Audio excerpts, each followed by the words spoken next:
is Mark Gunn Media. Hit it! Welcome to Gunshots Straight from the Hip. I'm your host, Mark Gunn. The views expressed on this program are those of the host and guests and not necessarily reflective of anyone or any entity associated with this broadcast. This episode, the best TV show you're probably not watching.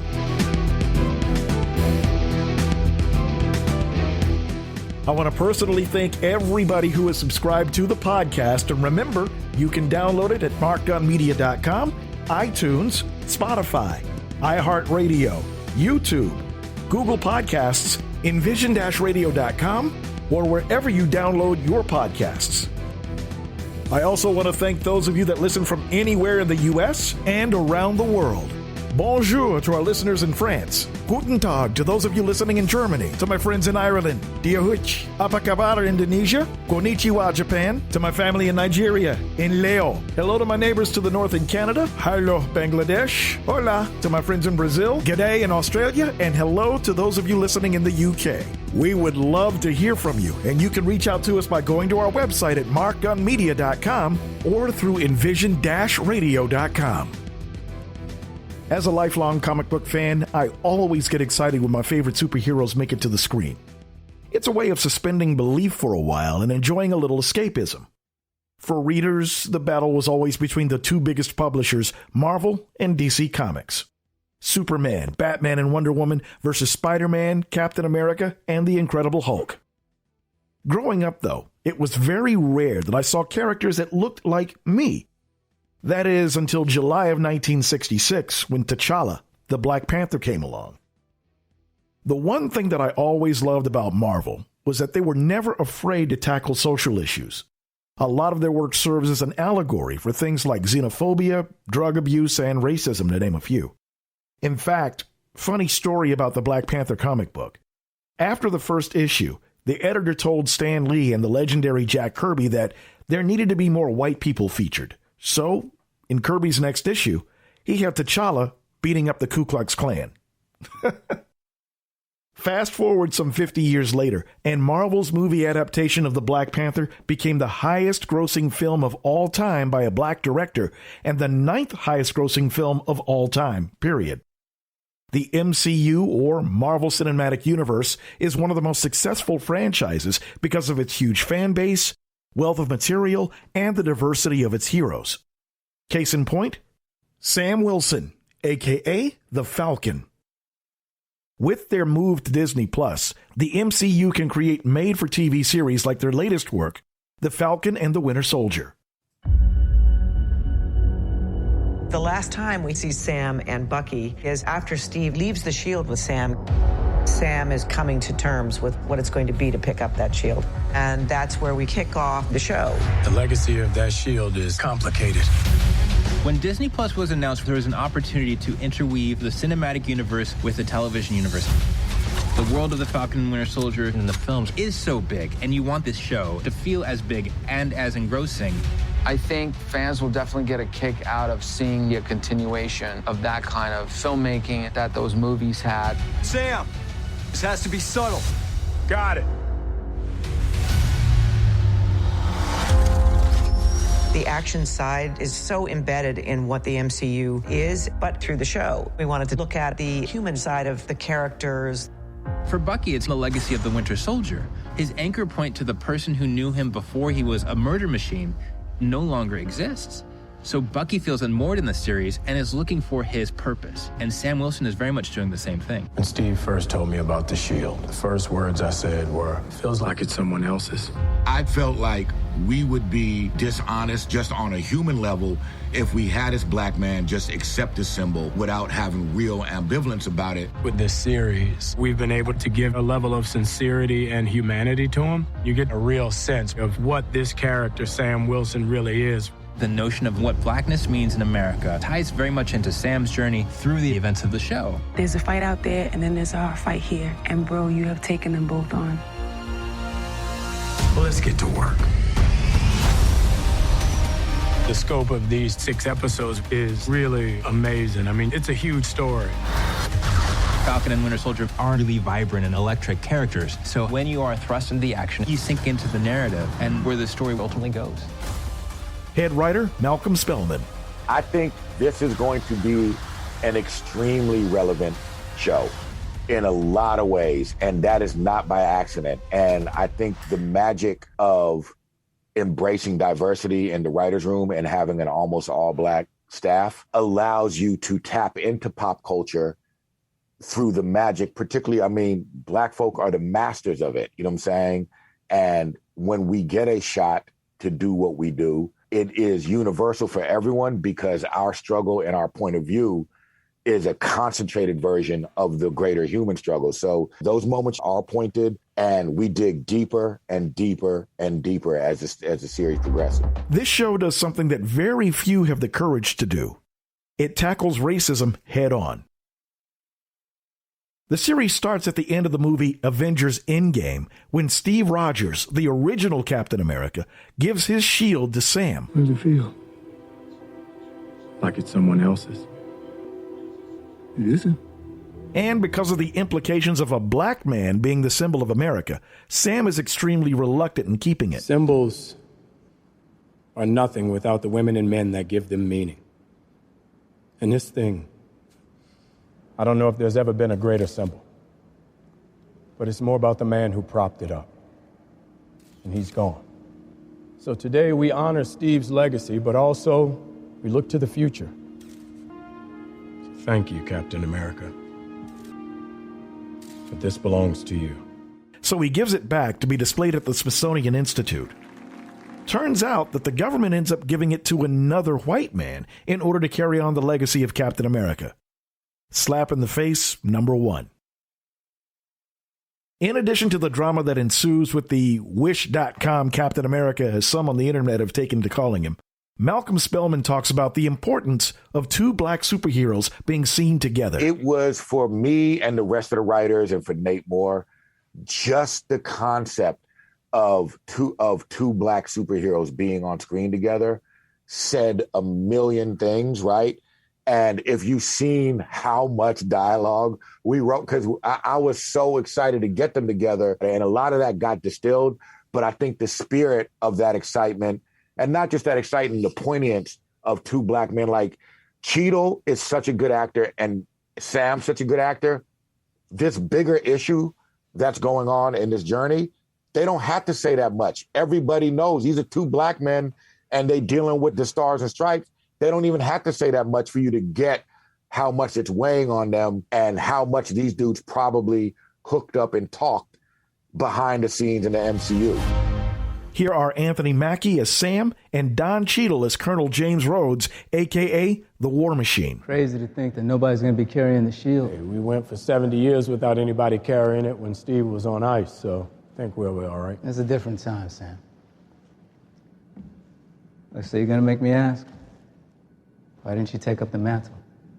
When Steve first told me about the shield, the first words I said were, it feels like it belongs to someone else. That someone else is Steve. The world's a crazy place right now. People are, well, nobody's stable. Allies are now enemies. Alliances are all torn apart. The world's broken. Everybody's just looking for somebody to fix it. It's a new day, brother. Falcon and the Winter Soldier also explore some microaggressions, even when they come from our own people. Hey, it's Black Falcon! It's just Falcon, kid. No, my daddy told me it's Black Falcon.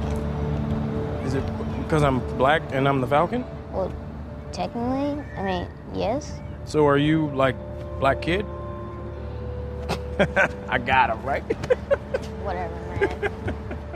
It also explores very common themes among Black folks and people of color. Something as simple, or maybe not as simple, as getting a bank loan. Malcolm Spellman explains. Every single person I'm sitting with went crazy over that scene, and it satisfied something very deep for people. And what's a trip is when we got to that moment and that question came about naturally, the entire Marvel structure chimed in on that moment because it created a dialogue, you know what I'm saying? So yeah, that was a really, really fun moment where what was supposed to be a scene that mostly dealt with the issues of a black family from a certain background dealing with a bank loan, and the fact that him being a celebrity does not transcend him being black, turned into way more logic and way more fun of, wait, how do superheroes make their money? Sorry, I keep thinking, did you used to play for LSU? I mean, do I know you from somewhere? I don't know, do you? I do, but where? Come on. I knew it, Falcon. Yes, yes, man. Oh, I didn't want to say anything, you know. I always wanted to be an Avenger. Oh, man. It's a dream come true, you know? That's amazing. Like keeping my family's business afloat by changing to a fishing and charter model. You know what I've always wondered? How do you guys make a living? You mean those guys or the guys sitting in front of you trying to get a loan? Both. I mean, your financials are all over the place. Is there some kind of fund for heroes, or did Stark pay you when he was around? My condolences, by the way.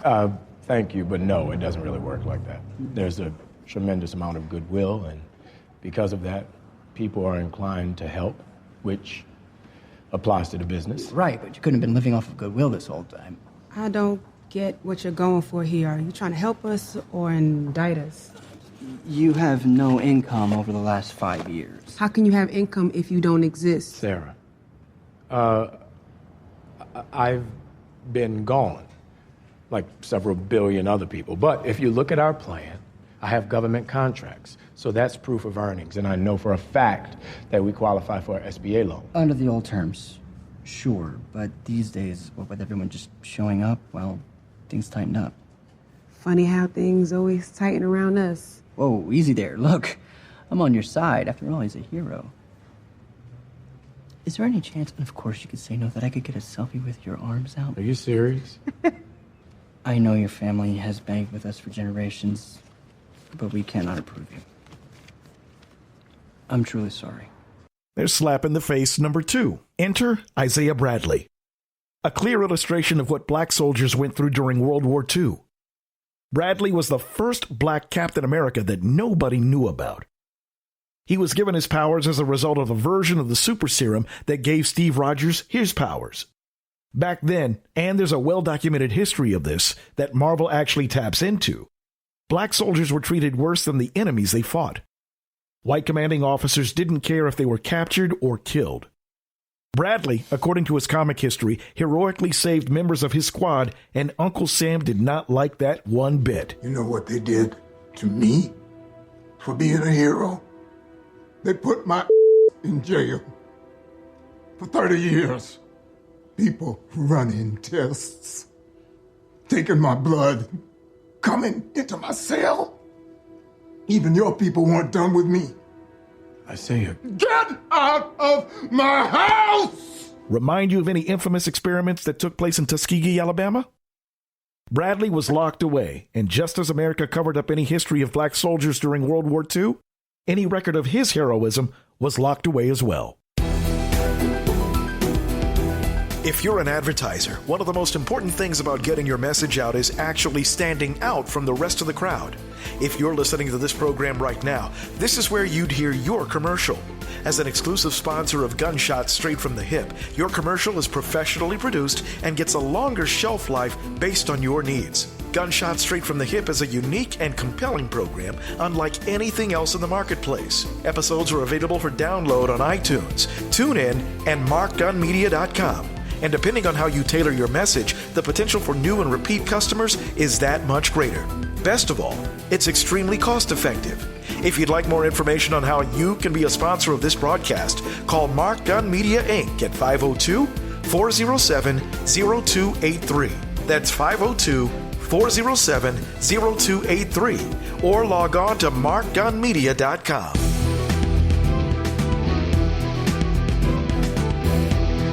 For downloads of this and past episodes and information about all the multimedia services we offer, log on to our website at www.markgunmedia.com. That's markgunmedia.com.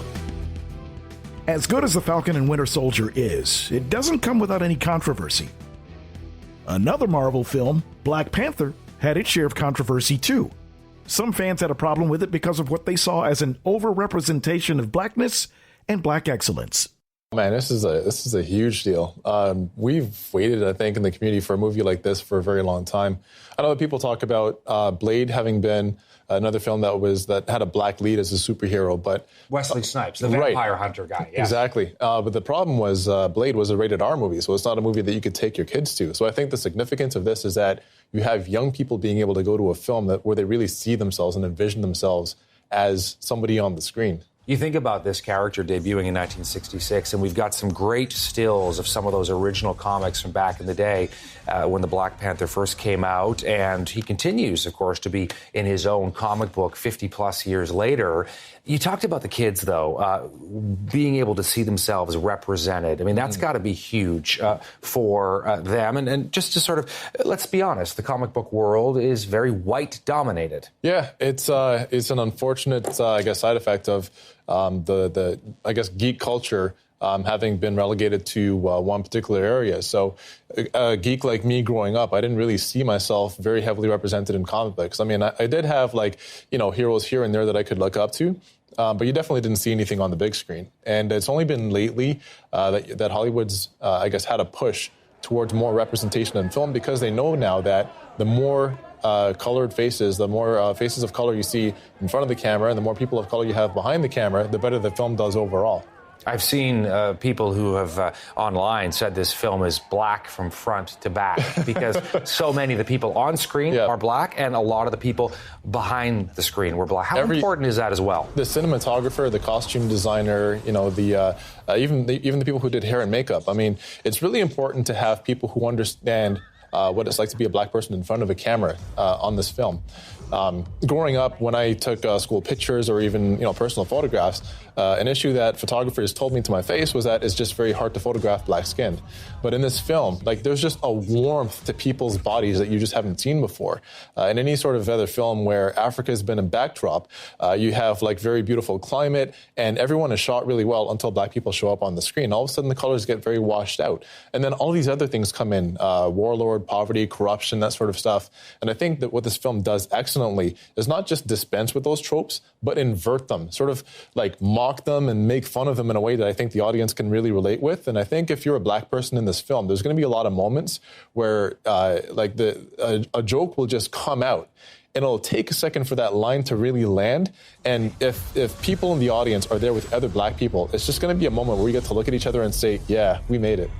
Well, the other thing that's really interesting, and you talked about this these stereotypes some people have about Africa. So you and I know this because we are comic book fans, but this guy is African royalty from this mythical, mysterious kingdom known as Wakanda. And it's a very different kind of African country than we're used to. They're super technologically advanced. They were never colonialized either.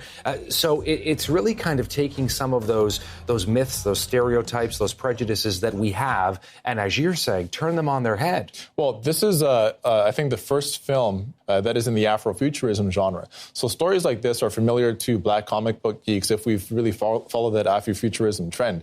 But a really important question that I think this film asks, what does it mean for a kingdom like Wakanda to exist that is light years ahead of humanity technologically, but stood aside while Africa was being colonized and while Africans were being enslaved and shipped across the oceans to the Americas? What does that really mean? And how do you wrestle with that as the ruler of Wakanda, or somebody who might have come from Wakanda and seen the impact that has had on black people across the world?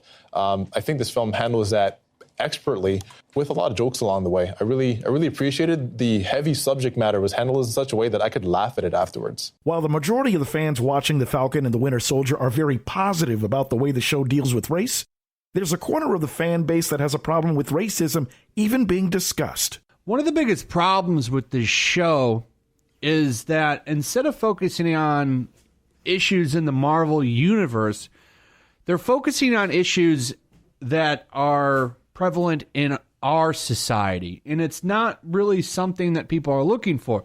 You have to think, when you turn on the news, all of this stuff just dominates.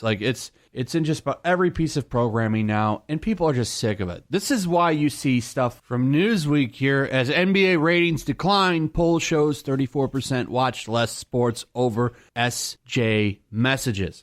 This is a pretty big common theme. People are just tired of this. It's so constant. People are sick of it. It's not just me saying this. This is from The Gamer.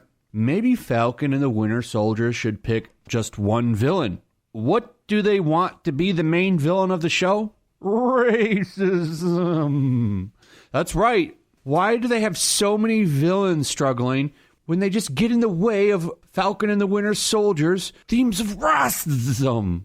After talking about all of the show's villains, they say all this, and you could still argue that the main villain in Falcon and the Winter Soldier is racism in the USA. After talking about all of the issues that Sam faces, with Isaiah Bradley, the hidden rock super soldier, clearly set to return for a bigger part in the show's second half, Ross will no doubt continue to have a huge part of Falcon and the Winter Soldier's storytelling. So why are so many villains getting in the way of it? And there is a lot of these themes in this show, whether you see it or not, it's there. According to a computer program that Disney Plus uses to track when viewers are turning off an episode, there was one scene in particular in the second episode that saw something like 80% of people watching turn the show off, pretty much at the same time. So you're telling me that there was a black super soldier decades ago and nobody knew about it? Hey,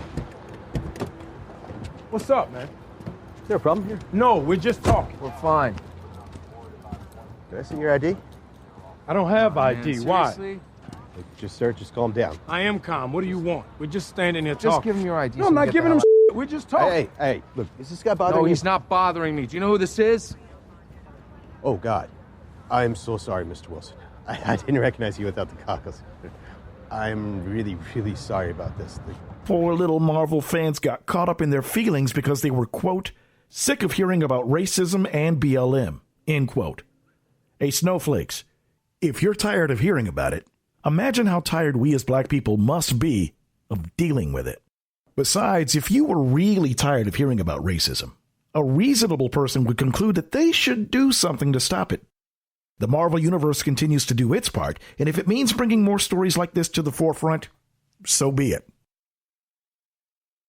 In the last couple of episodes, Sam Wilson does reveal himself as the new Captain America. But it's not the Captain America that this country is ready for. He's different, more nuanced, and as he said earlier in the film, a hero for the times. This isn't about easy decisions, Senator. You just don't understand. I'm a black man carrying the stars and stripes. What don't I understand? Every time I pick this thing up, I know there are millions of people out there who are going to hate me for it. Even now, here, I feel it. The stares, the judgment. And there's nothing I can do to change it. Yet I'm still here. No super serum, no blonde hair or blue eyes. The only power I have is that I believe we can do better. In the end, Sam Wilson accepts his role as the new Captain America, even if portions of the country don't. Marvel has also announced plans for a new Captain America 4 film, so that's something to look forward to. And in closing, even if you're not a comic book movie fan, I highly recommend watching this show, and then watching it again, because there is stuff that you are going to miss the first time. Superhero stuff aside, these are the kinds of stories that should be told, and told often. There will always be naysayers, but they are to be ignored because the message is far too important. Let me know what you think. Get at me on the website at markgunmedia.com or shoot me an email at mark@markgunmedia.com. This is Mark Gun Media. Hit it!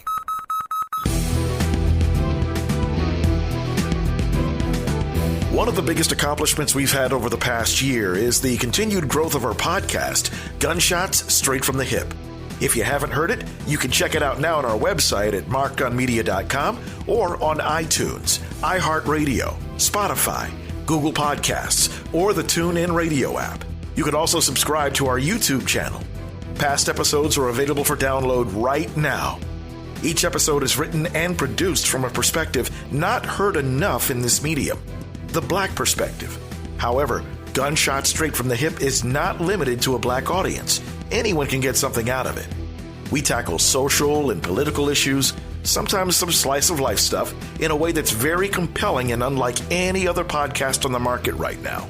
With my experience as an award-winning audio producer and a reputation for being rather outspoken, Gunshots Straight from the Hip is something you won't want to miss.